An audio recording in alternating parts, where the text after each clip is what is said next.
we talk about the Big Bang, the cosmic boom, uh, and as you heard Sister Bahia, Professor Bahia say in the film, we come from the cosmos, right? So we come from there, and it's important that we pay attention to the cosmos. And I believe our ancestors were paying profound attention to the cosmos and chose to act when they did for a number of reasons. There are several major celestial events that take place. And when you put the combination of them together, it's like it's time to move. It is time to act. There are two major meteor showers that take place in August. So you're literally watching the stars fall down from the sky. It is also the time of a super moon, the buck moon, which is one of the biggest moons that we have um, uh, anywhere in August. And keep in mind that, especially up in the mountains in Haiti, you can see the uh, you can see galaxies with the naked eye. You don't need to go up to an observatory, but you can see constellations clearly, galaxies clearly with the naked eye. So you have all of this major activity taking place, this humongous moon that is lit, and you have the presence of Saturn. Saturn, which comes closest to the Earth at that time. Saturn that is associated with death, but death of a very particular kind. Death that brings an end to things that are no longer useful to us. And you have to be able to imagine our ancestors out that night uh, under the fire, under the moon, under these stars, taking in this energy and exuding it as well, recognizing that spirit has spoken and said it was time to act, that we can no longer participate, allow ourselves, not that we ever did, but we really, have reached a critical point where we no longer be victims of the continued genocide that was enslavement against Africans. And so it was imperative that this ugliness, this humiliation, this torment come to an end. And that's what the revolution was about. But it wasn't just, that's what Black Kayiman was about. But it wasn't just, an emotional thing or philosophical thing. It's about organization. It's about pulling a military together. It's about willing to sacrifice, willing to die for what you believe in. That's the important lesson that event. I would argue has taught all of us. I think we've wandered away from it, especially the notion of being ready to die for what you believe in.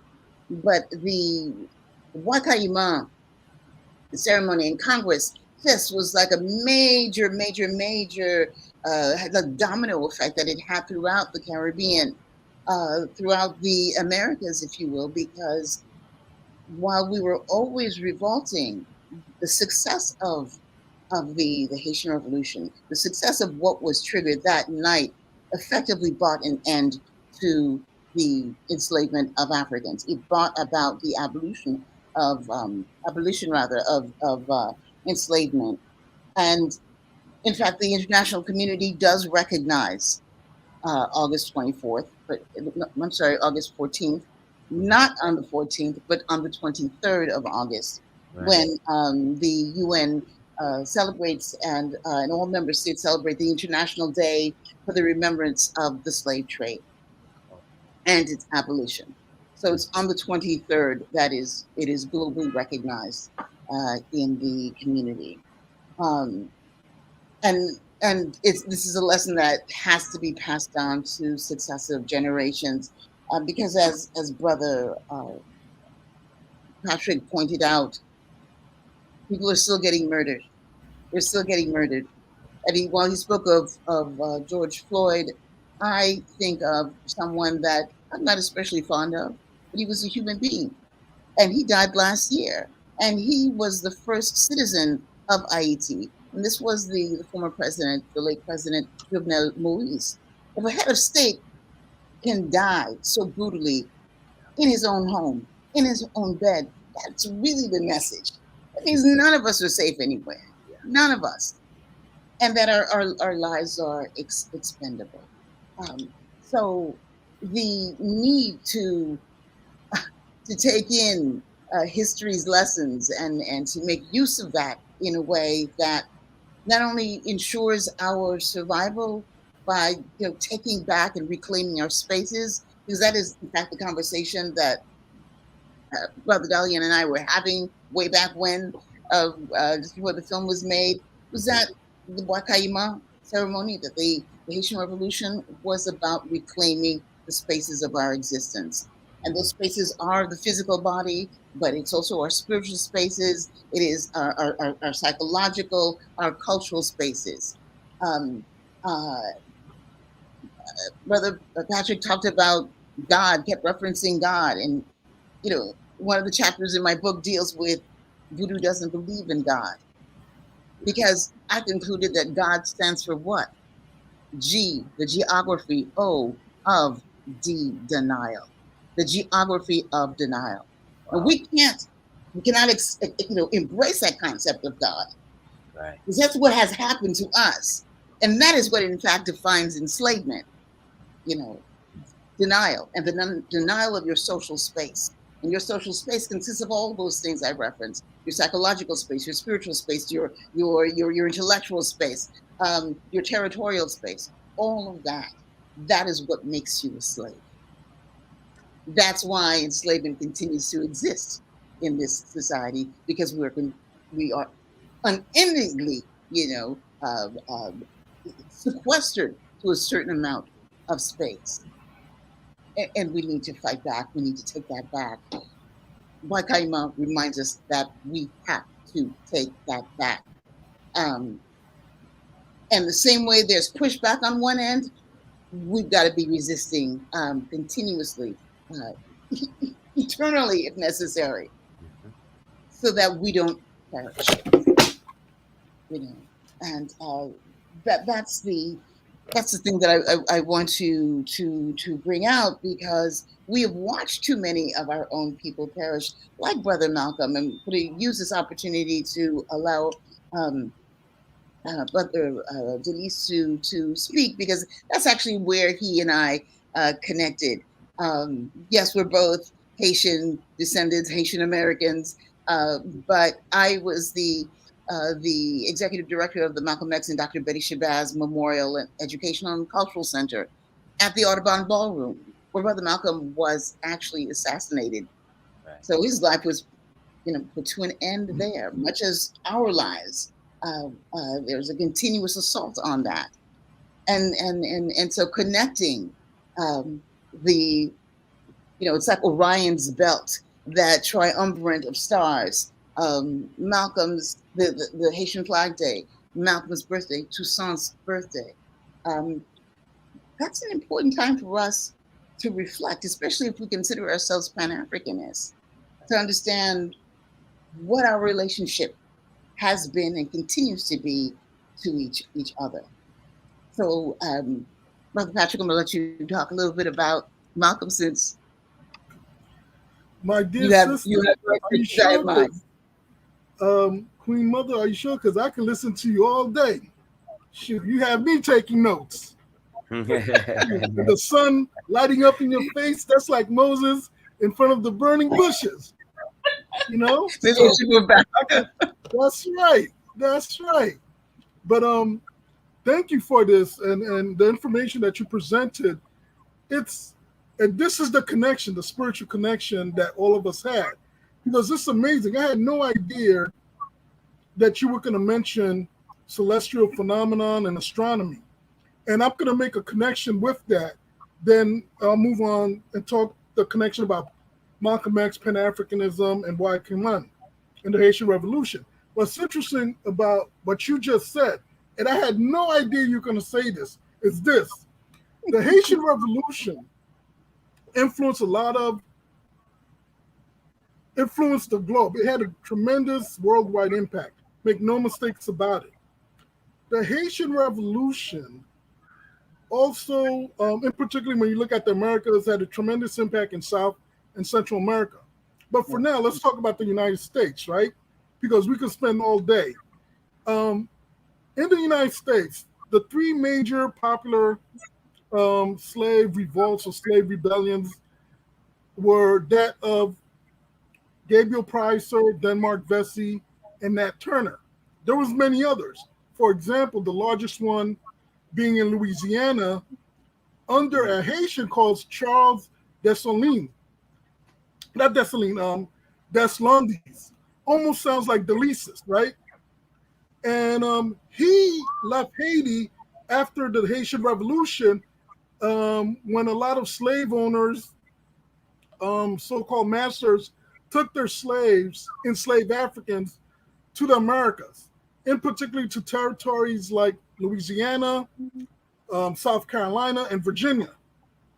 So this brother from Haiti used the Haitian Revolution and created one of the largest slave rebellions, revolts in the history of the United States. Now, in terms of Gabriel Prosser, Denmark Vesey, Nat Turner, they were also familiar with the Haitian Revolution. One of the lois that the Haitian Revolution bookman and Cecily Fatima called was Ugan. And what's interesting, the god of war, the god of iron, the god of blacksmith. What's interesting is the fact that Denmark Vesey, Gabriel Prosser, was a blacksmith. And he called on the spirit of Ugan in the 1800s. And he had his revolution around the same time of Kayiman, because he understood the relevance of it. Denmark Vesey, who was born in St. Thomas, traveled to Bermuda, was sold to Haiti. Denmark Vesey was in Haiti. And the owners sold them back to the original owner in I believe in the Carolinas. And Denmark Vesey used his understanding of the Haitian Revolution and what Bookman Duty, Cecilia Infanta, and many more, Toussaint and Dessalines and Christophe, and used that for his revolution. Interesting enough, Nat Turner, who was familiar also with the Haitian Revolution. And this is where we go into astronomy and celestial phenomenon. August 14, 1791, Kayiman. Nat Turner was looking for a sign in Virginia. August, he was going to start his revolution in July, but he fell ill. So he was looking for a sign. August 13th, just like the sun shined on the Queen Mother's face, right? The sun selected you, it chose you, right? Like the Almighty chose the prophets, it chose you, right? The sun shined on her face.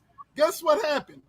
August 13th, 1831, Nat Turner looked up at the Virginia sky and he saw a bluish green moon. And Nat Turner said, this is it. It's time to strike because it aligns with Kayiman and the Haitian Revolution, right? And that's when he did his revolution. And it's interesting because there's a particular white European American scholar, professor out in Florida, and he has written about the Haitian Revolution. And he writes, and this is how they do in terms of what Queen Mother was saying, about they create a master narrative. They try to take your information and try to flip it on us and say something else so we don't understand that information. So in economics, they call that information asymmetry. In politics, we call, in politics and sociology, we call it gaslighting. In the hood, we call it bullshitting. So this is what they do to us. Again, politics is called propaganda, economics, information, asymmetry, sociology, gaslighting, in the hood, bullshitting, right? So this is what they do to us. And so what this particular scholar said, white European American scholar, He said, Bois Kayiman never happened.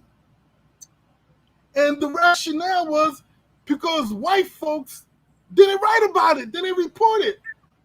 And my position is, how could they report it? They were 10 feet under by the time it was done.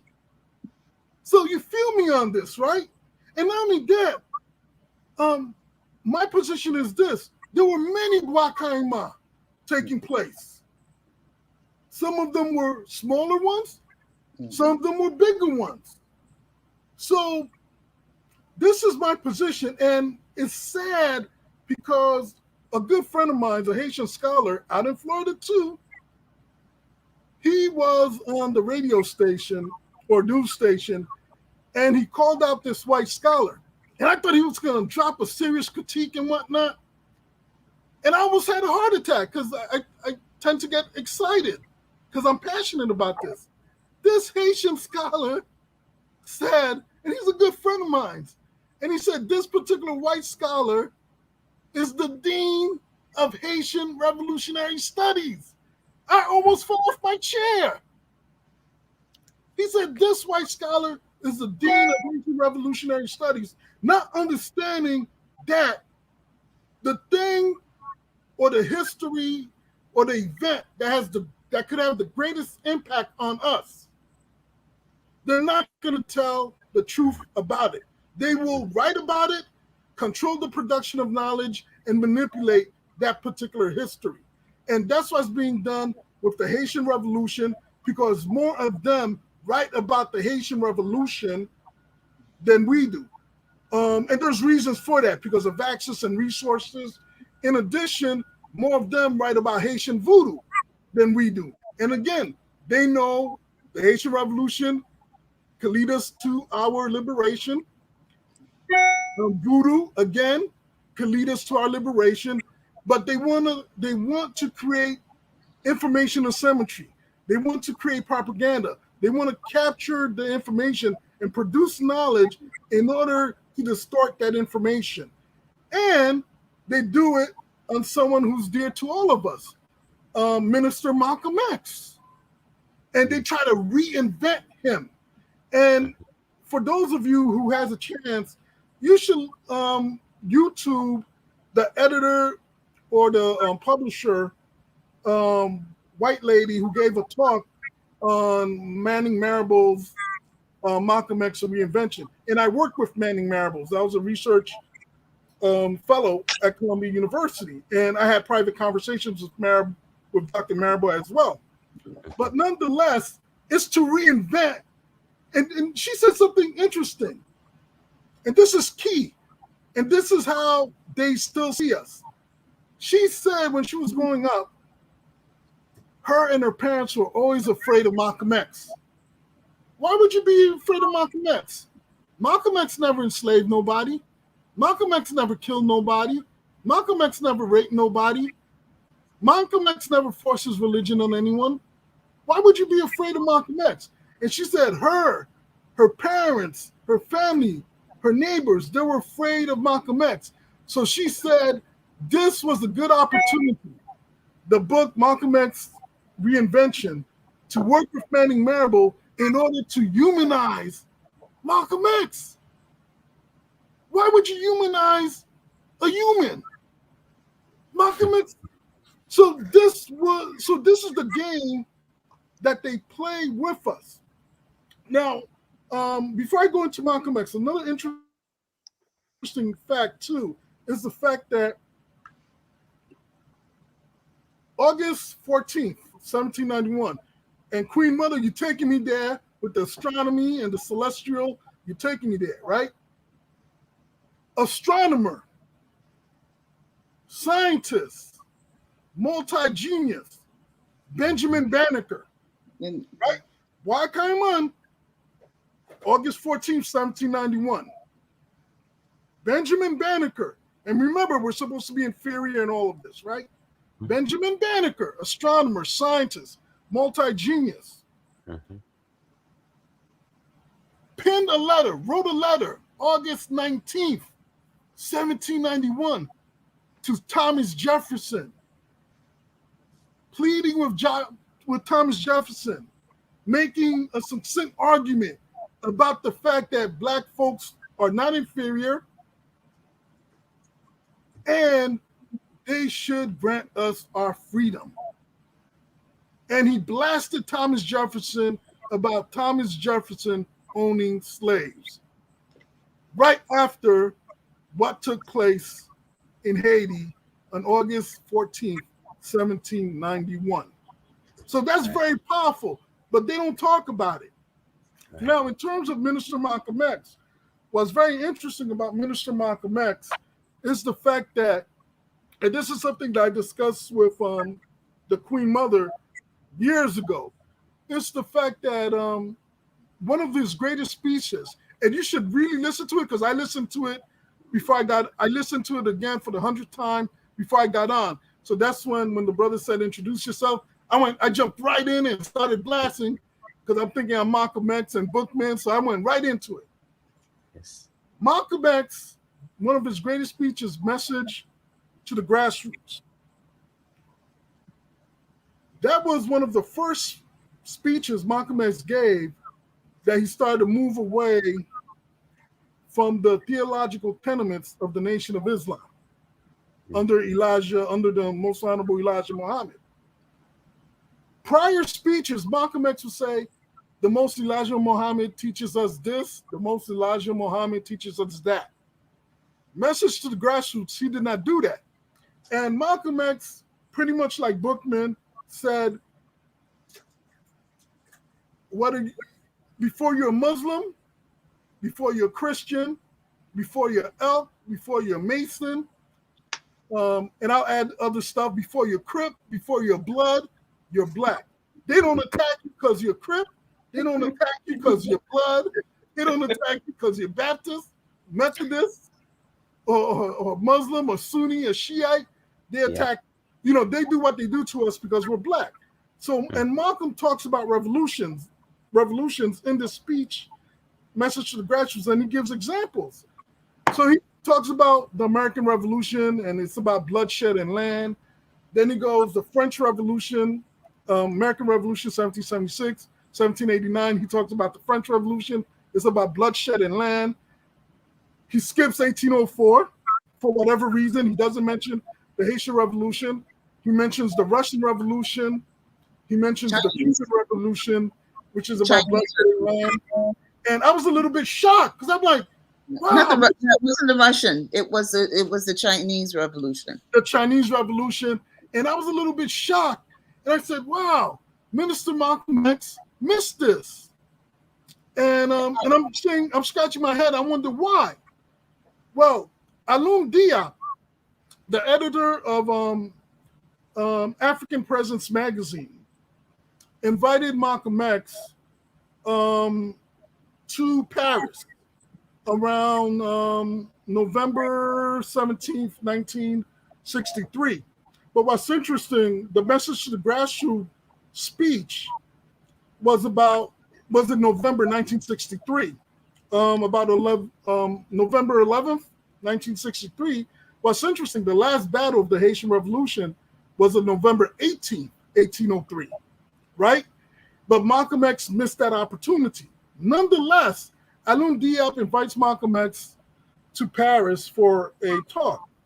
And after his talk, someone asked Malcolm X a question. And I'll read this because I have the article here in Presence Africa. And I'll be very quick with this. Malcolm X actually ended up speaking about the Haitian Revolution during that speech in Paris, which is the Black struggle in the United States, which is transcribed in Presence Africa. Malcolm X spoke about the Haitian Revolution, and this is what he said. And this is quote verbatim. Yes, it is important, but it's even more important for us to be reestablished and connected to our roots. Douglass was great. That's Frederick Douglass, who, by the way, when Frederick Douglass fought back against his master and left the plantation, what people don't understand, prior to that, a day or two prior to that, Frederick Douglass had a conversation when he met a Haitian Vodou priest who gave him a charm and said, this charm will empower you and it will protect you. And no one could, for lack of a better word, step to you and try to play you. And Frederick Douglass took that to heart. His slave owner tried to subdue him, and Frederick Douglass wasn't having it, and he struck back. But nonetheless, Malcolm X said Douglass was great. I would rather have been taught about Toussaint Louverture. We need to be taught about who fought, who bled for freedom, and made others bleed. His reference was to Frederick Douglass, right? Malcolm continued. When you select heroes about which Black children ought to be taught, let them be Black heroes who have died fighting for the benefit of Black people. We were never taught about Christophe or Dessalines.